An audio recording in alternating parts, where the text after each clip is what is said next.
Rapide analyse du Bitcoin du jeudi 12 septembre, donc abonne-toi et c'est parti. Donc voilà, pour te montrer un petit peu, je t'avais partagé ce scénario rouge et aussi le scénario vert. Donc en fait, je voulais un retour un peu plus bas ici pour ensuite remonter.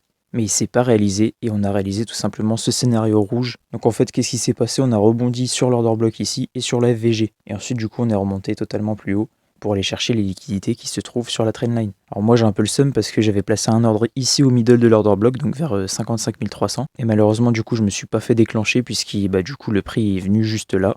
Et ensuite on est remonté. Donc maintenant qu'est-ce qui va se passer aujourd'hui et demain? Et si on regarde les funding et les open interest, on peut voir qu'on a une hausse des funding ainsi qu'une hausse de l'open interest. Donc ça veut dire que les longues sont en train de s'ouvrir, donc du coup à peu près ici. Donc potentiellement on a des liquidités à prendre ici, voire même plus bas. Mais dernièrement, vraiment les 3 dernières heures, si on regarde ici, on peut voir qu'on a une baisse des funding et en même temps une hausse de l'open interest. Donc en fait, il y a aussi des shorts qui s'ouvrent. Donc voilà, si on regarde sur la map ici, on a des liquidités au-dessus, on a des liquidités en dessous, donc c'est un peu mitigé. Mais quoi qu'il en soit, de toute façon, la direction, c'est la hausse. Si on regarde sur un mois, les liquidités se trouvent majoritairement à la hausse. Comme tu peux le voir juste ici, il y en a très peu à la baisse. Donc tout simplement, si vous voulez, on peut revenir ici pour ensuite aller chercher plus haut. Mais ça, évidemment, ce ne sera pas pour aujourd'hui. Aujourd'hui, donc on vise plutôt court terme.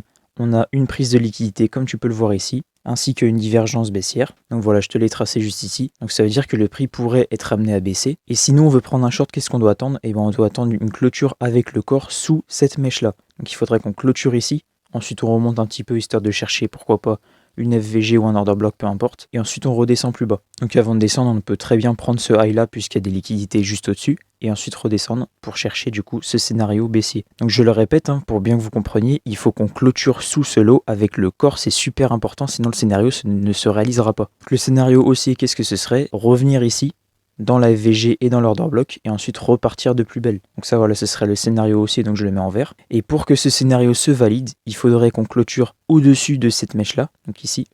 Il faudrait qu'on clôture avec le corps au-dessus, et qu'on vienne chercher qu'une mèche la FVG. Donc en fait, tout va dépendre de la clôture de la bougie qui va venir ici. Parce que si on clôture en dessous, on est baissier. Si on clôture au-dessus, on est haussier. Et ici, comme tu peux le voir, on a deux grosses annonces économiques à venir à 14h30. Donc là, il y a écrit 8h30, mais c'est heure américaine du coup. Moi, je pense que la bougie dont on a parlé, donc celle qui doit clôturer au-dessus ou en dessous, va être déterminée ici à 14h30. Donc pour moi, tout va se jouer à ce moment-là. Et bien sûr, je vous tiendrai au courant sur mon canal Telegram.